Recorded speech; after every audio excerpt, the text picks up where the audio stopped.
Bem, tô procurando o Guilherme aqui, não acho. O povo já tá aí, ó. Eu quero agradecer a todo mundo que já tá acompanhando.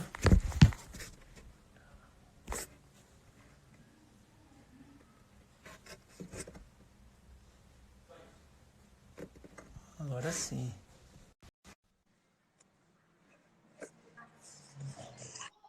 Ô, Sheik, pensei que você Onde você tinha corrido. estava? Eu pensei que você tinha corrido, não tava te vendo ali. Como assim? Você não tava lá no Senac. Falei, correu, Ah, tricolor. estamos aqui, estamos aqui. Vambora E que a gente vai ver aí, um minuto. Tudo bem, tudo sempre bom bom? aí. Tudo bem, tudo bem. Então estamos só aguardando a turma aí. E aí, como é que você está aí? Tranquilo, tranquilo. E você? Vamos falar do que a gente ama fazer e faz há muito tempo. Então, discutir o que a gente faz todo dia é sempre bom, né? Com certeza, mas muito tempo não, né? É verdade. A gente com 39, 38 anos de idade não pode ter muito tempo, né? E olha que eu tô Com, me cer chamando de velho. Você tem com 36. certeza, com certeza. Bom, eu acho que a gente já está aí num começo aqui, nós já atrasamos aí uns minutinhos, Sim. mas já estamos já preparando aí a turma para poder começar esse bate-papo aí bem interessante que a gente conversou com o pessoal da Easy, né, Sérgio? Claro. Como você disse, né, uma coisa que a gente faz no dia a dia e já há muito tempo, então é algo de certa forma mais tranquilo para a gente estar conversando. É um bate-papo como a gente sempre faz aí no nosso dia a dia, quando a gente está junto, quando a gente está viajando, enfim. Eu queria agradecer aqui, começar aqui agradecendo aí o convite da empresa, da Easy, por estarmos podendo aí compartilhar com os nossos amigos e colegas esse tempinho aqui do que a gente faz, né? Eu, em especial, quero agradecer ao Henrique, né, e à equipe, a Easy inteira, e queria também agradecer estar podendo estar conversando com você, Sérgio. Ah, Você é um amigo de longa data e, de certa forma, não foi pela Easy, mas concretizou, né? Nossa amizade, ela se enriqueceu e ela se firmou, literalmente, aí com as nossas viagens e congressos, né? é Atrás aí verdade. no Dontia. E a Easy sempre junta, né, com a gente. Mas vamos lá. Vamos conversar e queria passar a palavra para você se apresentar aqui para os nossos amigos e a gente já começa o nosso bate-papo. Tá bom? Claro, claro. Para Vamos quem não lá. me conhece, para quem não me conhece, e provavelmente tem muita gente aí que não me conhece, meu nome é Sérgio Martins, endodontista, com muito orgulho, e procurando sempre o que há de melhor para oferecer para os pacientes. Eu tenho uma visão, eu comentei com o Guilherme que eu ia, além de agradecer a Izzy, que é nosso braço na endodontia há praticamente 20 anos, a gente teria que colocar o que é endodontia, o que é odontologia clínica. Eu queria colocar assim, antes de começar o termo mais técnico, porque muitas vezes fica a discussão, fulano é clínico, fulano é cientista, é acadêmico. A minha visão é muito simples. A única coisa que a odontologia e a endodontia também, como especialidade, tem para oferecer é solução clínica para os problemas da população.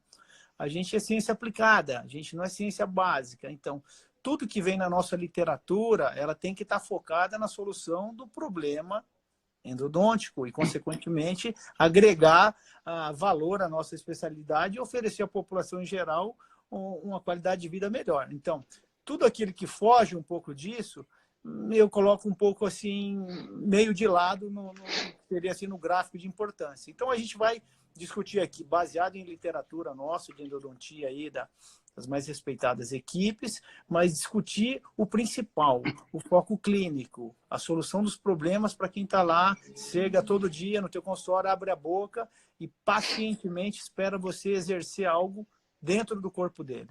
Isso é muito Com certeza. importante, muito nobre, e eu acho que isso é o mais importante da nossa especialidade e também de qualquer profissão de saúde.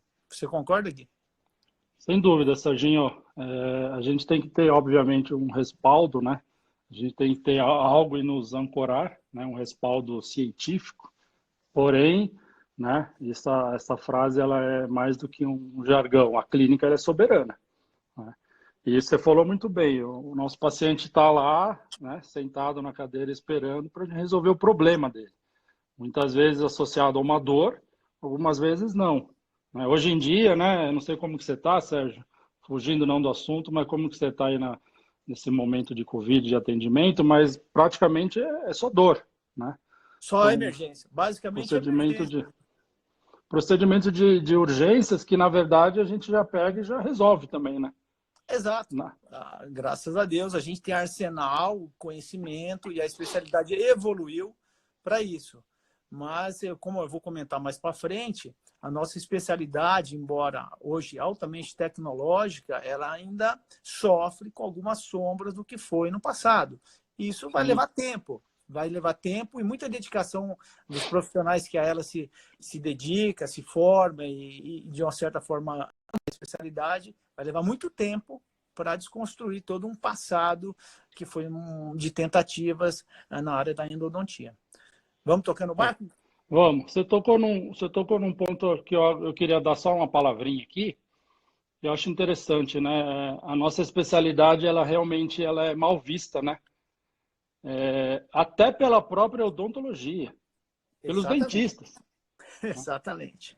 A gente sempre conversa isso, né? Há quantos anos e, poxa, a gente está num nível tão high, né? Tão high tech, high performance, high tudo, que, poxa, nosso índice de sucesso está na beira de 95% para mais. Me Dentro fala da aí área, que me fala dentro da área você de saúde. que, exato. Me fala você que faz implante também em alguns casos, pô, que índice de sucesso que outra especialidade tem? Não tem, né? O Patrick acabou de colocar aqui, né, mal vista por causa dos profissionais. Com certeza, né? Os profissionais, infelizmente, não bem treinados, não bem embasados, né? Eles É. acabam, né, infelizmente, levando a nossa especialidade não a um êxito e não a uma condição que ela é a realidade. Mas vamos lá, vamos conversar e vai ser um bate-papo e Bem bola legal. para frente. Bola para Bola para frente. frente. Mas como você já puxou, e é importante puxar mesmo esse assunto no início, a gente tem que entender. É culpa dos Saúde, ó. profissionais. Saúde. Eu também estou Essa, irrigando aqui, ó. Estou essa é irrigando sua, também. sua É homenagem, básico, hein? básico na endodontia é irrigar, mas já estamos irrigando aqui. A minha sem álcool também. Sem muito Sem álcool, né? álcool. Sem Sem álcool. muito álcool, 5%. Voltando aqui, a percepção, a importância nossa é só clínica. E a percepção da população em relação à endodontia é uma percepção negativa devido às tentativas e erros que veio acompanhando a nossa especialidade. Então, o inconsciente coletivo, mesmo entre profissionais, você vai ter que fazer um tratamento de canal, nunca vem imagens ou pensamentos positivos. Ninguém pensa, vou salvar meu dente, que beleza. Não. Geralmente eles pensam em dor, será que vai dar certo? São, assim, perguntas que ainda hoje, na endodontia de excelência, que alguns praticam, a gente ainda tem que conviver. E eu não posso deixar de citar que assisti aí durante a pandemia, a gente tem um tsunami de lives, muitas bem interessantes. A tua live, muito bacana, com o pessoal da Implante Pério, com o Jolie. E eu senti uma hora você acuado como se fosse um pugilista acuado no canto, tendo que defender a especialidade de endodontia. Falando, gente, vocês implantam notícia, periodontista, de excelência, ok, mas a endodontia, e você citou isso, o altíssimo índice de sucesso e a sem precedentes em nenhuma outra especialidade da odontologia, implantação de tecnologia. Nenhuma outra especialidade agregou tanta tecnologia como a endodontia nos últimos 20 anos. Só Sim. que a percepção, tanto do público-alvo, nossa população, quanto da própria odontologia, as outras especialidades, ela ainda é negativa, ela ainda sofre muita influência das tentativas e erros das outras técnicas e dos limites tecnológicos que haviam naquela época. Então, assim, a nossa missão é, no dia a dia, valorizar e ser muito crítico também com os modismos que vão aparecendo e a gente tem que saber selecionar e ser muito crítico para também não embarcar em determinadas soluções milagrosas que aparecem e a gente vai discutir, inclusive é o tema da aula que a gente tem aqui, preparos conservadores versus anatomias complexas, complexidades anatômicas. E isso é o que a gente vai falar e acho que está na hora da gente tocar o barco. O que você acha? Bora, bola para frente. Bola para Vamos frente. lá. E eu não podia começar aqui, Gui, sem colocar a imagem aqui, embora pequena, na telinha, né? Do Hess, um endodontista, não era bem endodontista, mas um dentista, que foi o primeiro a demonstrar a complexidade anatômica que existe dentro do dente. Esse estudo, se não me engano, é entre 1916 e 17, tem mais de 100 anos. Sem dúvida. E isso levou na década de 20, final da década de 20, se não me engano, um médico chamado Billing, que tinha a teoria da infecção focal, a condenar, porque o resto, quando viu isso, e os endodontistas que viram isso, que os recursos técnicos que havia na época, eles colocaram como impossível tratar. E que ali teriam focos infecciosos e intratáveis que podia ter repercussão em outras partes do organismo.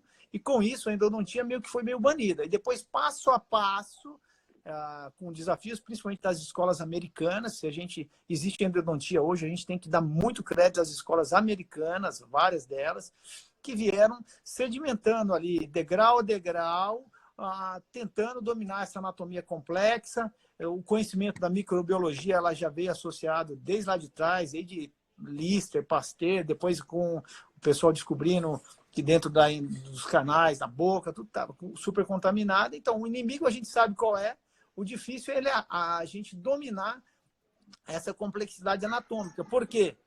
O agente etiológico, as bactérias, o que entrar ali, eles não vão ter preconceito entre estar em canal principal, em ramificação, eles vão estar no espaço endodôntico. E o espaço endodôntico é tudo isso que o Hess mostrou, e depois do Hess, todos os estudos de microanatomia endodôntica, por qualquer técnica que seja, infelizmente, todos eles colaboraram e corroboraram com o estudo do Hess. Ou seja, que a anatomia endodôntica, ou espaço endodôntico, que eu gosto de chamar, é um espaço complexo, formado por canais principais e uma infinidade de ramificações.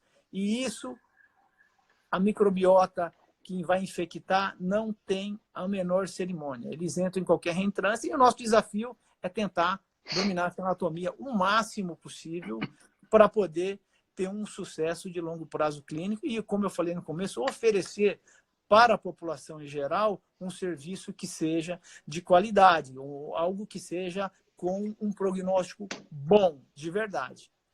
E a briga da especialidade durante esses anos foi isso.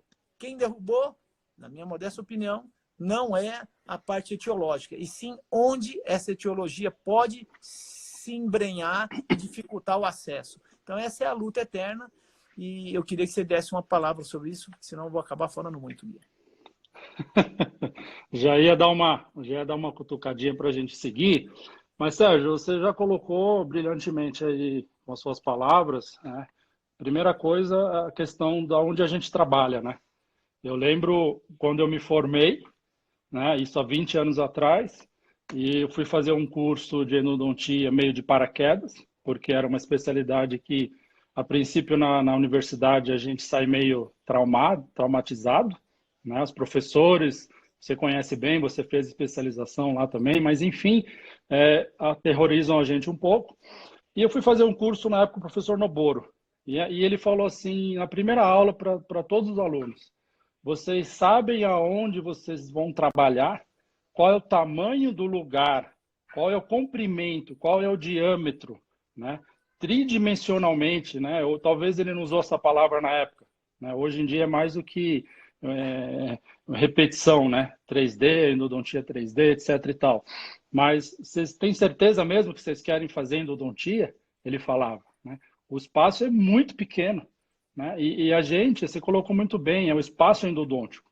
Quando a gente acostuma e acha que a radiografia, né, um tratamento endodôntico de excelência, você vê numa radiografia onde você sempre falou, né, um tubo branco preenchido, e achar que aquilo a gente vai poder ter uma qualidade, né, e definir se vai ter um sucesso ou não, é complicado, porque a gente sabe, você mostrou bem aí pelo trabalho de Hess de mais de 100 anos, que a gente trabalha numa região extremamente, né, enfronhada de ramificações, istmos, canais acessórios, etc, etc. E que a bactéria, que por muito tempo foi o vilão, né, ou era encarada como um vilão da endodontia, né, a bactéria, vamos atrás de destruir a bactéria, de matar, de esterilizar os canais, aquela coisa. Não é isso, né? Não é só isso, porque, na verdade, o nosso grande vilão realmente é a anatomia, né? Então, você deixou muito claro que a anatomia, baseada nesse espaço endodôntico que a gente trabalha, o nosso arsenal, né, de instrumentais e tecnologia, a gente tem que fazer a remoção de tudo isso, né? E aí eu já venho para você, começando com uma pergunta, né, baseado no que a gente vai conversar aqui com nossos amigos e colegas, vinculando ao tema, né, do preparo conservador, que hoje está super na moda, e na verdade já vem se falando aí quase que uma meia dúzia ou mais de anos para cá. Será que a gente vai conseguir, né, respeitar, né, essa anatomia, no sentido de limpeza full, né, completa desse espaço endodôntico, tendo, né, fazendo um acesso super conservador, um preparo conservador? Você acha que hoje o que a gente vem fazendo, né, com as limitações, obviamente, e o que a gente tem, a gente vai conseguir essa limpeza, né, ou essa sanificação total desse espaço endodôntico? O que você acha disso, baseado no que você faz hoje, né? Hoje, 2020, com tudo que você tem de tecnologia, que a gente sabe que, graças a Deus, a gente pode trabalhar com tudo que nós temos à disposição, né? Somente a tomografia que a gente não tem nos nossos consultórios, infelizmente, mas a gente tem essa tecnologia agregada com os nossos amigos e parceiros. Então, o que você, Sérgio, acha que a gente, em relação a esse espaço endodôntico, hoje consegue fazer para ter o melhor sucesso aí para o nosso paciente? Bem colocado, Gui. A gente tem toda a tecnologia, tem a parceria da tomografia de alta qualidade. Um grande abraço ao Michel, aí o pessoal do Indoor que sofre com a gente está sempre exigindo o limite deles lá e eles mandam muito bem. Assim, Gui, a gente tem certeza absoluta que quando a gente fazia um acesso e um tratamento instrumentação, preparo químico-mecânico, químico-cirúrgico, seja lá a terminologia que vocês usem, um pouco mais agressivo, você tinha uma condição de os irrigantes penetrarem mais, isso baseado na literatura, que mostrava que para o irrigante descer, pelo menos uma lima 30, para lá, com mais acesso, isso é bom senso, com certeza a gente limpava um pouco mais. Mas a gente tem que ter literatura para isso, para a gente não ficar só no achismo. O que eu acho? O que eu vejo é o seguinte, a tua radiografia final, Gui, de hoje, quando você faz um canal muito conservador, porque por que veio o modismo de você ser mais conservador? Porque se observou que o mundo estressado que a gente vive, todo mundo está tendo a pandemia do coronavírus, mas tem muito tempo aqui que a gente está tendo pandemia de bruxismo, de apertamento, pelo estresse. Então, o que acontece? As pessoas têm trincado mais os dentes. Então, um dente mais íntegro, ou seja, a gente ser minimamente invasivo, remover menos tecido dentinário é uma ideia maravilhosa. Eu brinco entra até nessa história do politicamente correto. O ideal era a gente fazer um microfuro, sugar tudo, obturar toda essa microanatomia e os canais principais e ir para a galera. Mas isso é impossível com a tecnologia que a gente tem hoje. E agora, foi bom você citar isso, que eu separei agora no Journal of Endodontics, o principal periódico da nossa área, acabou de publicar agora em maio um trabalho que já estava desde março online, do Siqueira, grupo, né? que é o grupo mais importante, talvez, do mundo em pesquisa de microbiologia do Siqueira. Eu não vou ficar detalhando o trabalho, e ele conclui bem aqui, é bem fácil. Lembre-se que o preparo conservador ele começa no acesso, um acesso conservador. Então, são os acessos ninja, aquelas cavidades bem pequenininhas que eu faço, você faz, a gente vai mostrar alguns casos. Ele mostra claramente que houve diferença estatística em você usar uma cavidade muito pequena e uma cavidade convencional. Houve uma diferença estatística significante na eliminação de micro-organismos. Ele infectou lá os dentes com enterococcus, que é bem resistente, Sim. fez o mesmo protocolo nos dois grupos e constatou lá, cientificamente e estatisticamente, que ao fazer uma cavidade pequena, você prejudique muito a sua limpeza. Então, assim, por isso que o tema é interessante, o tema é polêmico. Por um lado, você quer estrutura dental, porque você tem um problema de, entre aspas, uma pandemia de bruxismo, muita trinca, e, ao mesmo tempo, você não pode deixar o cara infectado, que é a base, o que pode dar uma repercussão maior para ele, uma perda de um dente, que vou fazer um de advogado do diabo, um dente que o cara trincou, quebrou, se não tiver solução ele perder, é muito menos prejudicial do que alguns casos que já saiu até na mídia. Eu já tive casos recentes de pacientes até no consultório de osteomielites mais graves ou até mesmo celulite e abscesso intracraniano, como já saiu por uma infecção de um tratamento mal conduzido no domínio da anatomia, na desinfecção do sistema do espaço endodôntico. Então, o Siqueira ainda vai além nesse trabalho e quando ele está discutindo, ele fala que mesmo nessa parte de estrutural, de você fazer uma cavidade muito pequenininha para tratar, a literatura é inconclusiva se mecanicamente é tão valioso assim. Então, não vou entrar não é o tema principal, mas foi bom você ter colocado para a gente já dar esse suporte da literatura. Não é o Dr. Sérgio Martins que acha.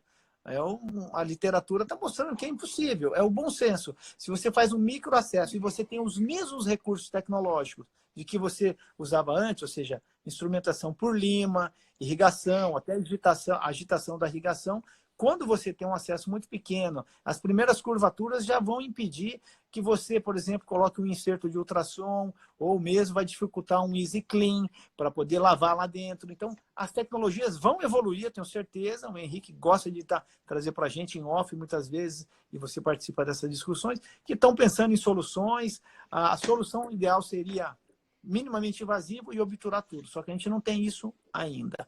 Né, Gui? E aproveitando, eu vou colocar um primeiro caso clínico aqui, você pode ir conversando, porque eu vou te falar uma solução. A gente que é clínico, a gente tem muito essa situação, né, Gui? Sim. O paciente acabou de colocar uma coroa novinha lá, um reabilitador, linda coroa, que evoluiu aí as partes protésicas de estética, e começa uma pulpite, por exemplo, ou um abscesso, e liga desesperado. Você tem dois problemas. O paciente já vem bravo porque acabou de fazer um tratamento, sentiu dor, e ele vem para fazer um tratamento de canal. Quando ele foi fazer o dente bonito, ele estava feliz. Para vir fazer o tratamento de canal, ele já vem... Se está com muita dor, ele te agradece que é aliviador. Agora, se não está, ele já vem um pouco arisco. E depois você tem o nosso indicador falando, olha, coroa novinha, não quero tirar, faz o acesso micro, e a gente tem que fazer, até porque é uma tendência da especialidade a gente tentar os preparos conservadores. Sim, então, a gente tem um caso aí, você deve fazer bastante, né, Gui? Vai colocando, eu vou colocando as imagens dele. Sérgio, eu só queria fazer um comentário, né? Porque você falou perfeitamente, né? O dentista, o nosso colega, o nosso parceiro, na verdade, o nosso referidor, você falou direitinho, ele liga e fala, por favor, não estraga a minha coroa. Né? É a primeira coisa que ele fala.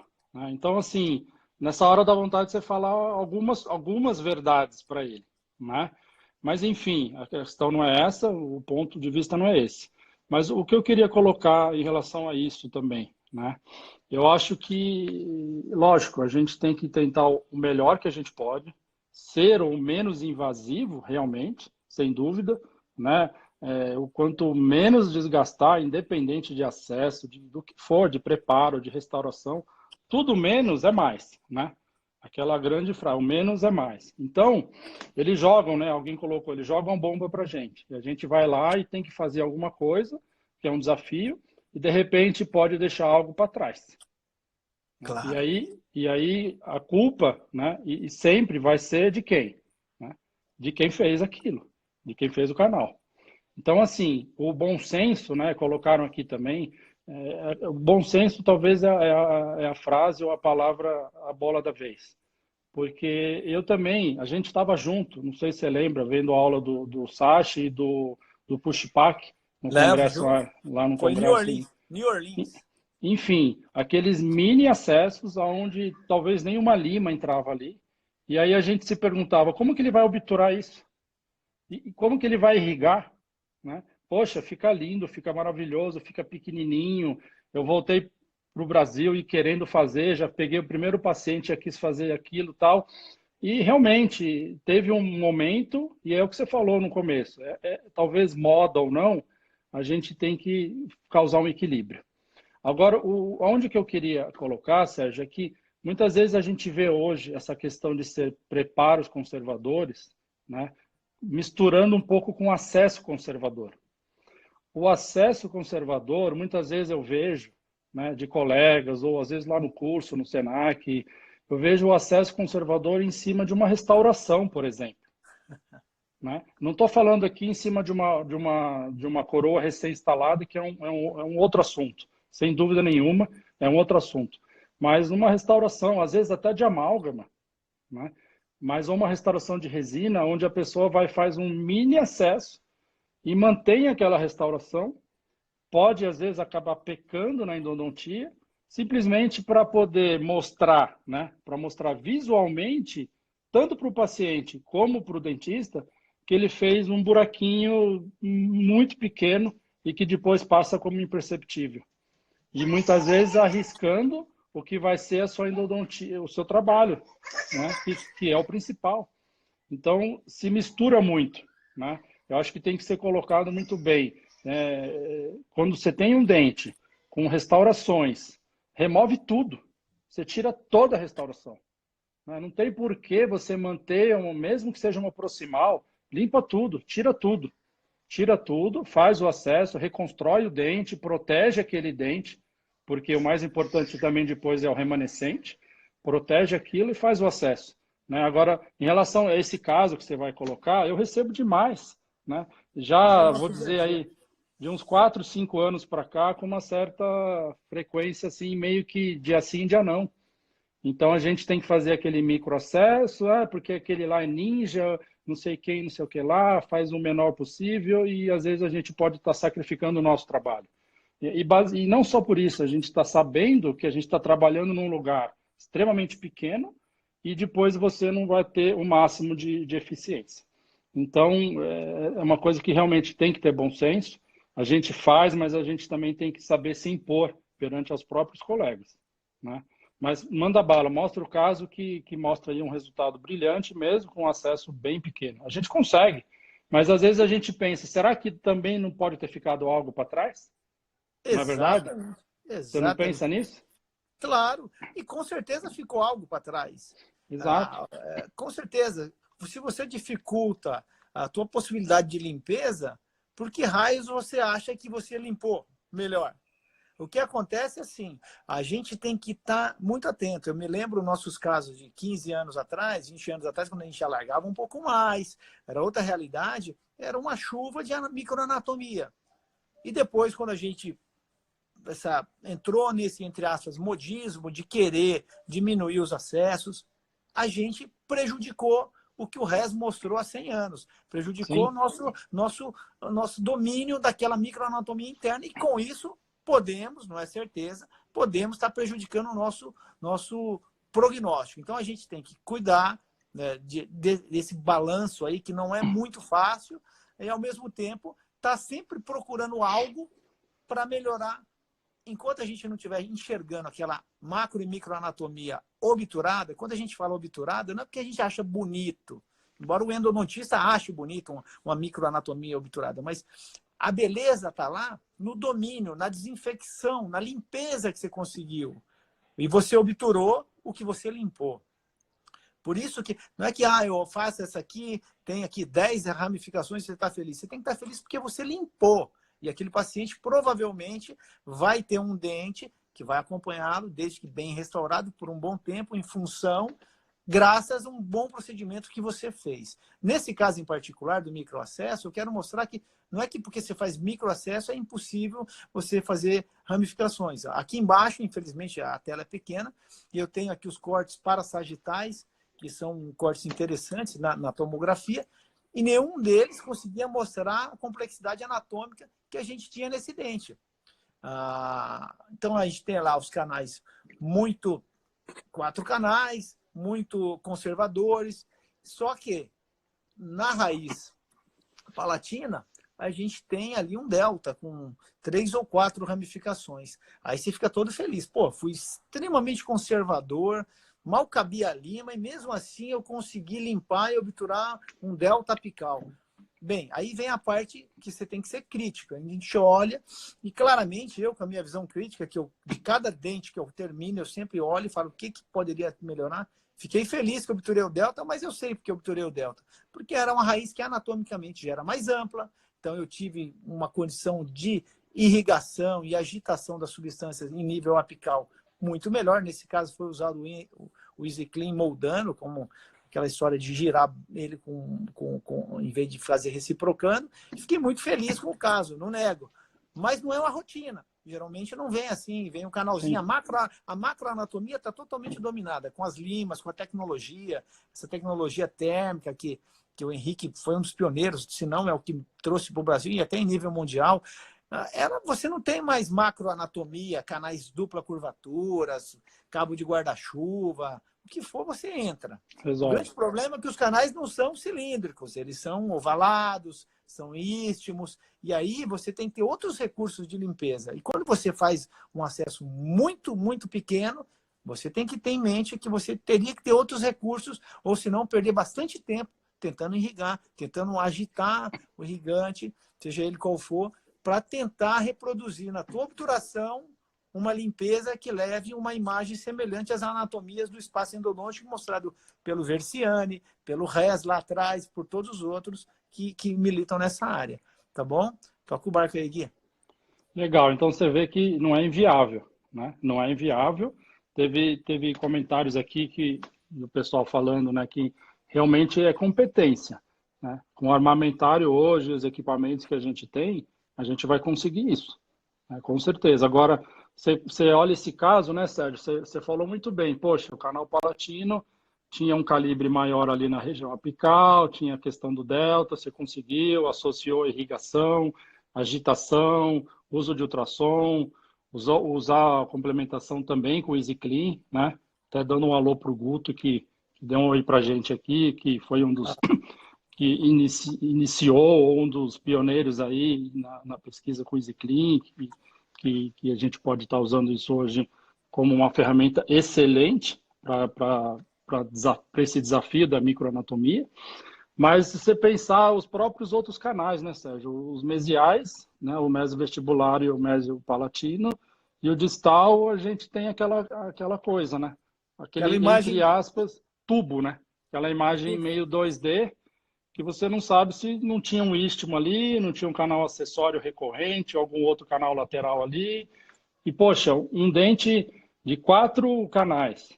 A gente, né, tem um sucesso em um, ótimo, excelente.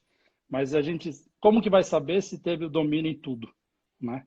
E aí exatamente, aí o acompanhamento, o prognóstico, e a questão é essa, você depois poder não só acompanhar, e poder ter essa preservação aí da estrutura, né? Então, assim, a questão da preservação da estrutura no acesso coronário, eu vejo com bons olhos, mas eu não vejo talvez hoje como principal.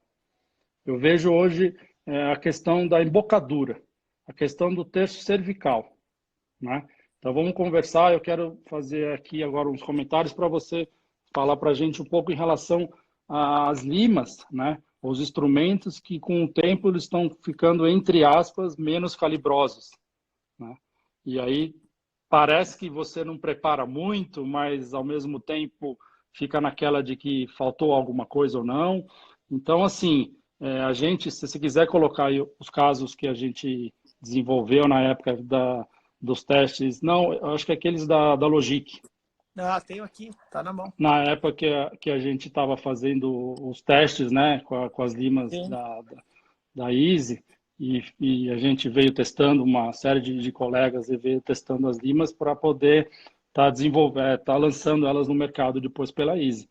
Então você vê um caso desse, por exemplo, tá pequeno de ver. A gente, na macroanatomia, a gente consegue um domínio, né? Você domina ali a entrada do canal, você preserva aquela estrutura da entrada do canal, você chega lá no seu forame apical, cada um na sua técnica, cada um no seu tipo de de trabalho em relação a alargamento ou não de forame, para poder preservar, poder ter uma eficiência melhor de limpeza também. Mas, enfim, a questão é preservar o terço cervical, né? Aquela coisa de ampliar muito para poder, né, abrir o espaço para poder chegar lá embaixo, que é onde a gente quer chegar? A gente quer chegar no forame, né? Sim. Qual que é o nosso objetivo, teoricamente, um deles na endodontia? Chegar no forame. É na entrada do canal e chegar lá embaixo, fechar em cima e fechar embaixo. Então, se você abre mais, você chega mais fácil lá embaixo. E aí é que é a questão. Vamos tentar diminuir esse desgaste. E aí que vieram as limas de taper 3, inicialmente de taper 4, taper 5, que a gente gostou muito, trabalhou bastante. E depois, posteriormente, se tiver colocar o outro caso também, Sérgio, onde eu faço a diferença entre a 03, 04, 05. A gente tem que saber, e não esse, o que tem da Logic também. Aí, você tem que saber em que canal, né, qual deles que você está trabalhando, né? Então, se aquele canal palatino é um pouco mais amplo, ele é mais ovoide, entre aspas, um pouco circular, dependendo do seu terço, num canal mesovestibular ou num canal superior, nos mesiais inferiores, você talvez tenha uma anatomia um pouco menor. Então, você consegue, né? Então, o que define hoje para a gente, né, é a anatomia, o canal que você está trabalhando. Não dá para Sim. padronizar. Vou usar uma lima para fazer um molar. Poxa, o canal palatino é um jeito, o mesial é de outro, o distal é de outro, né? Então, esse é o ponto. Então, a gente trabalhou com limas taper 3, taper 4, taper 5, taper 6, né? Trabalhamos muito também com taper 8. Lá Então, atrás. assim, lá atrás. E também tivemos muito sucesso. E a gente acompanha esses casos hoje, de mais de Então, 10 anos, estão na boca, e né? funcionando. Funcionando, que é o mais importante. Eles não estão sobrevivendo, eles estão em função. É em função, exato. Agora, realmente, a tensão, o momento, esse estresse pode vir a fragilizar, pode vir a trincar e fraturar esse dente? Pode. Então, vamos tentar diminuir isso. E aí, os tapers menores, né, taper 3, 4, 5, foram viáveis, né, para a Sim. nossa endodontia de excelência. Mas mesmo assim, a gente sabe, né, Sérgio? A gente sabe que a gente não limpa total. A gente não limpa 100%. Né? E com isso, Gui, desculpe interromper, a gente está sempre confiando assim, na divina providência, que Deus é endodontista, tem muito de Deus na nossa especialidade, né? E que ele olha para a gente. Mas é verdade, a gente, claro, você não vai esterilizar um canal, mas a gente tem que chegar o mais perto possível de não deixar espaços onde possa ter uma etiologia ali que vai te dar problema. E quando você reduz muito o preparo, que o preparo vem do acesso até o final, reduz o teu acesso, você já dificulta o preparo. As limas conseguem na macroanatomia sem problema nenhum. As limas são tão tecnológicas hoje, e agora com a diminuição do próprio cabo da lima, você consegue chegar e fazer belos canais, vários colegas. O bom disso é que a tecnologia evoluiu e tirou aquele endodontista, você citou o professor Noboro aí, naquela época, até os anos 90, cada cidade tinha 2 ou 3 que eram aqueles gênios da bola, os mestres da vida, aqueles caras que conseguiam fazer o impossível com aquele instrumento de aço que tinha. Você tinha... Cada lugar tinha seu endodontista que era um gênio da bola. Os caras... Agora, hoje não.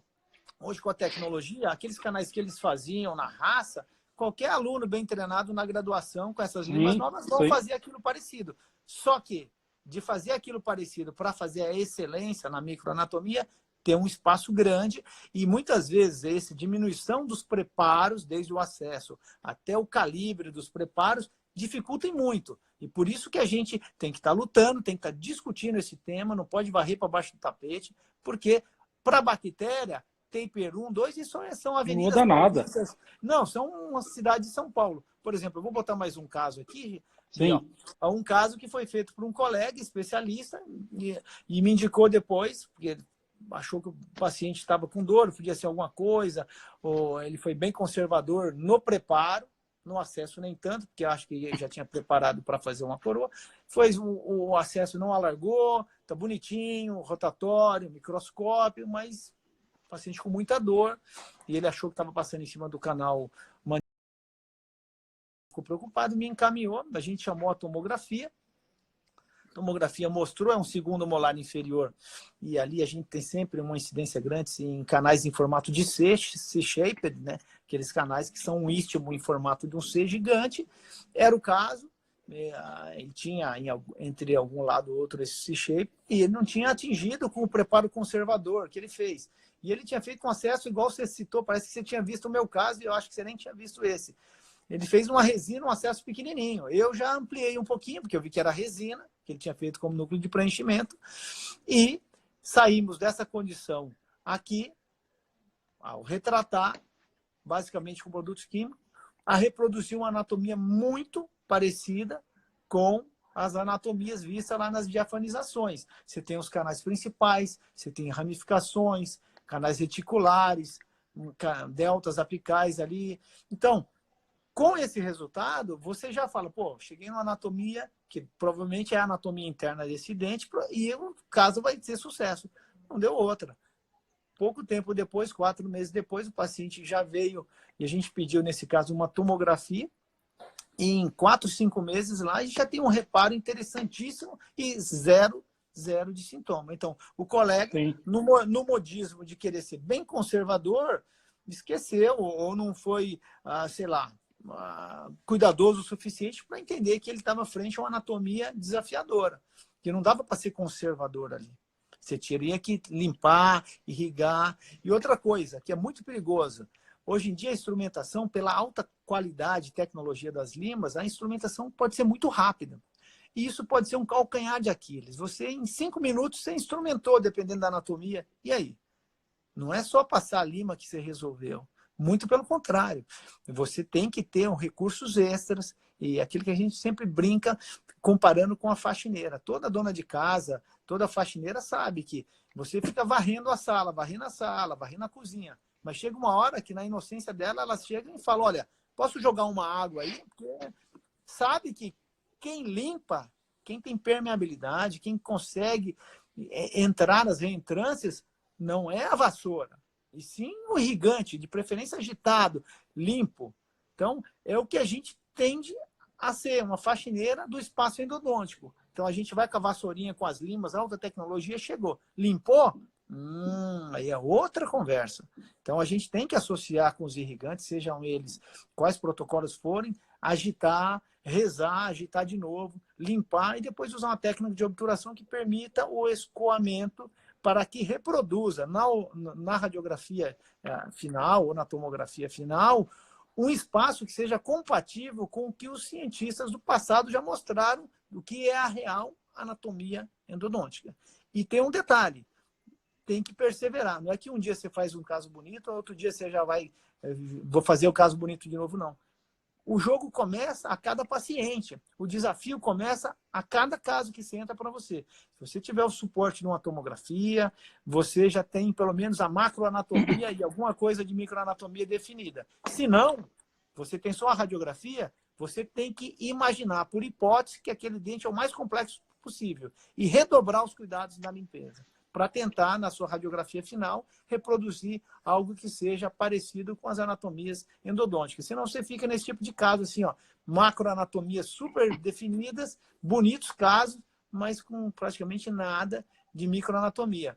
Eu, quando vejo os dentes diafanizados dos vários trabalhos, ou clarificados, várias técnicas que tem para mostrar anatomia endodôntica, raramente eu vejo um molar ou qualquer outro dente que não tenha pelo menos uma ou outra ramificação. E sempre que eu vejo esses casos, eles ficam bonitos, as macroanatomias bem dominadas, curvas, são bonitos, mas me dá um friozinho na barriga. Fala, tomara que um homem lá em cima goste de mim e que não vai dar problema nenhum. Você concorda? Legal, legal, Serginho. Não, concordo plenamente, né? Isso é o nosso dia a dia também. Nós estamos chegando agora no último quarto da live, né? Dividida ela em quarto, temos mais 15 minutos aqui. Eu queria mudar um pouquinho o foco e te fazer algumas perguntas, né? Eu vi que o pessoal também fez alguns comentários aqui em relação de ter uma boa obturação, está vinculando exclusivamente isso à agitação do ultrassom, ou se também tem todo um papel, você colocou muito bem, né, de uma boa irrigação, né? Nós não queremos entrar aqui no mérito de qual irrigante, né?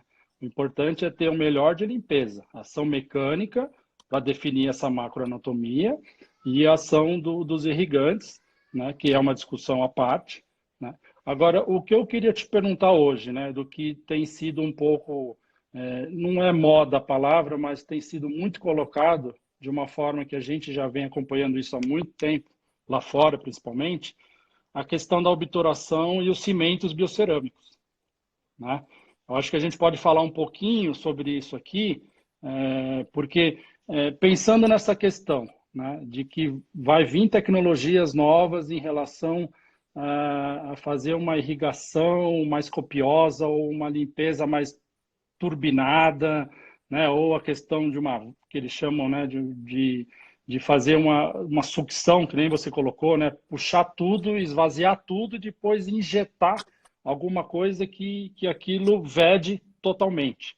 Porque a questão também, a outra palavra importante é um vedamento, né? E a gente sempre falou, o que veda, o que sela, obtura o canal é o cimento, né? A gutapercha, ela é um carreador, ela é uma coisa mais, entre aspas, fisicamente maior, que vai dar condições porque o nosso canal ele é macro, né? É macro anatômico.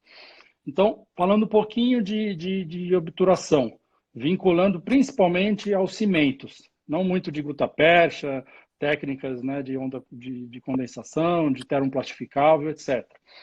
O que você vê hoje, a gente já usa há um tempo, em relação à questão dos cimentos biocerâmicos. Eu acredito que, só para terminar, Serginho, eu já vou dar minha opinião porque a gente tem pouco tempo. Tá bom. Eu acredito que a gente vai ter essas tecnologias, eu acredito, em pouco tempo, em curto prazo, e nós vamos precisar ter realmente um produto que ele se injeta dentro do canal, preenche tudo. A gutapercha não faz isso. Então, hoje os biocerâmicos estão sendo usados de uma forma absurda, né? É excelente, né? Tem todas as suas propriedades, etc e tal, mas o que você acha? Se realmente o biocerâmico, com efeito de obturação do canal, ele é tudo isso em relação ao que a gente tem hoje na nossa endodontia, de técnica, para poder colocar ele como um material que está, entre aspas, resolvendo e entrando mais ou obturando melhor. O que você pode falar para a gente um pouco sobre isso, com que você vem trabalhando um tempo nos cimentos biocerâmicos? Por favor. Nós temos aí mais uns 5 minutinhos e depois a gente responde algumas perguntas e aí encerra a live. Tá bom.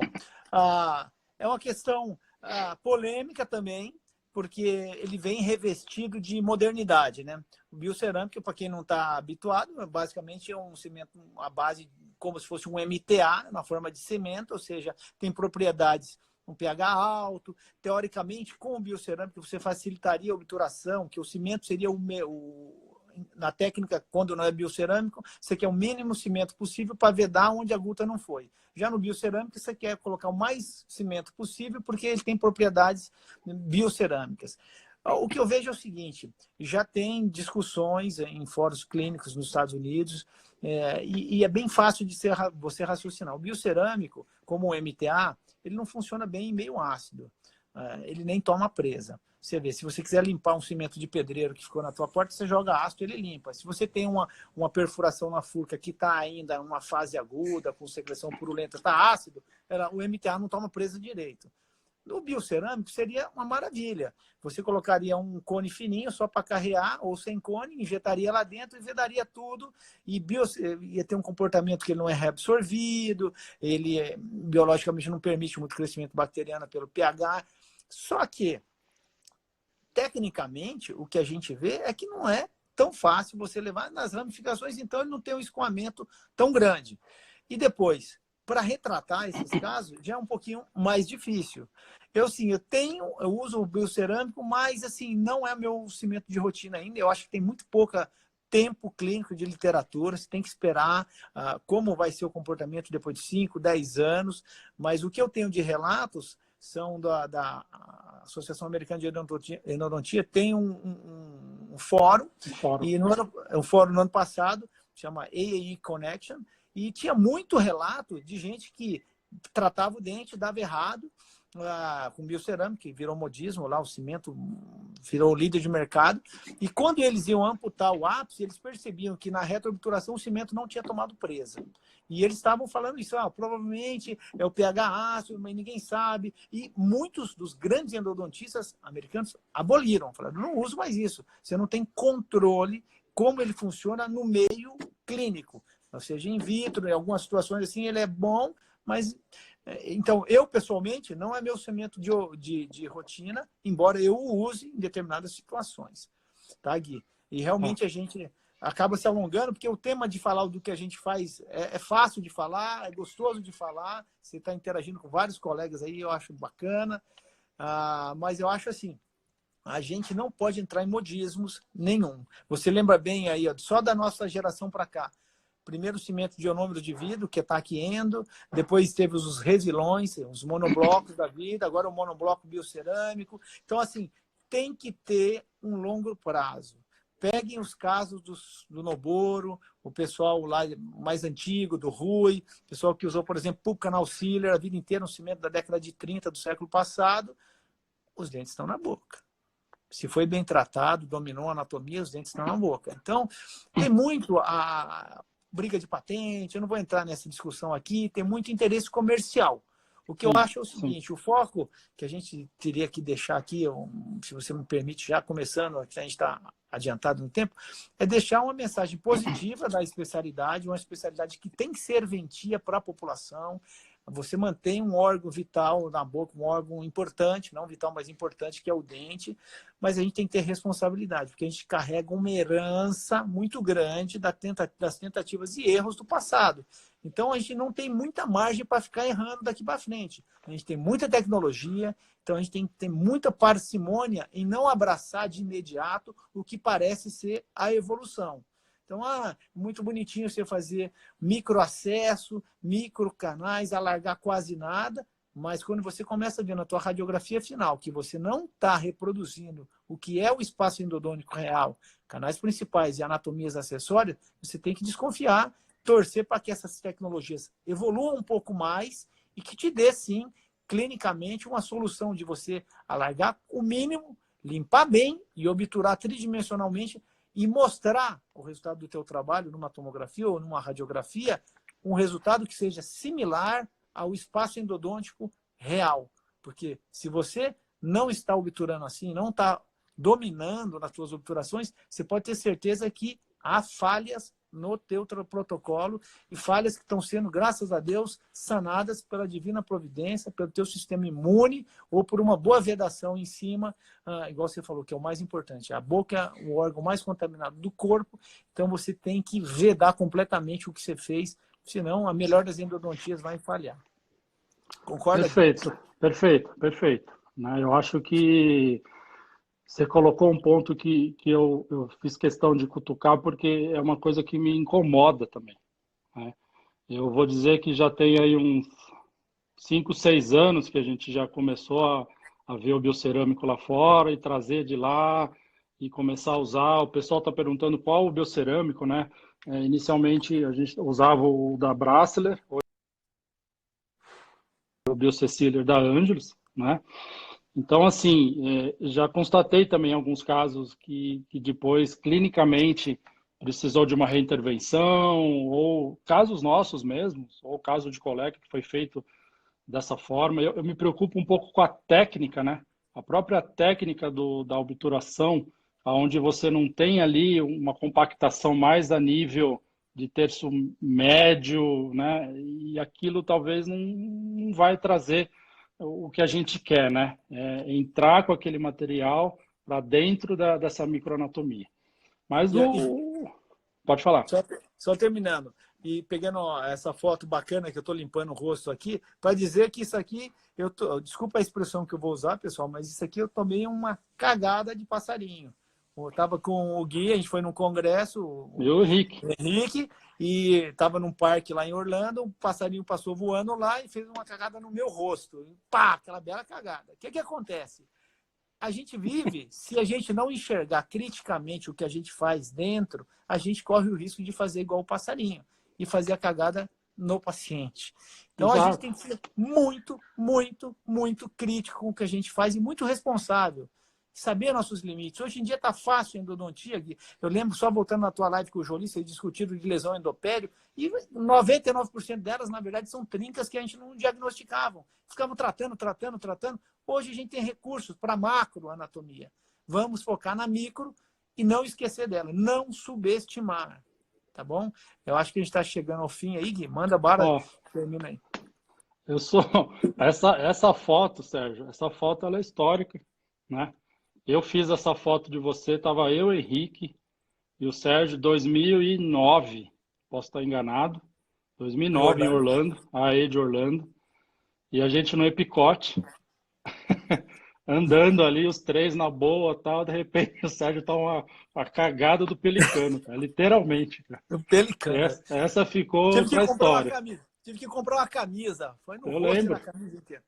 Mas no final, depois nós fomos, né, olha lá, a gente estava confraternizando lá depois, lá no 9 Minutes, lá, lembra? À noite. E, enfim, gente, o que a gente pôde falar para vocês e trazer um pouquinho do nosso dia a dia, do que a gente faz aí, literalmente há 20 anos, o Serginho um pouquinho mais, mas de que a gente tenta o melhor. A gente tenta o melhor possível para o nosso paciente, como você fala. O importante é aquele paciente que está sentado na nossa cadeira, tirar a dor dele e dar sucesso de longo prazo. Ponto final. Como vai fazer da melhor forma. E a gente tem que imensamente também agradecer a Easy. O Fred fala sempre isso. Nós brasileiros temos que agradecer ter uma empresa nacional que produz uma lima de primeira categoria. A gente usa a lima do mundo todo, de todos os tipos e etc. E ela sim é uma lima de categoria de ponta, né? Nem entramos no mérito do tratamento térmico, etc. e tal, mas enfim, poder acompanhar o Henrique aí nesses quase 20 anos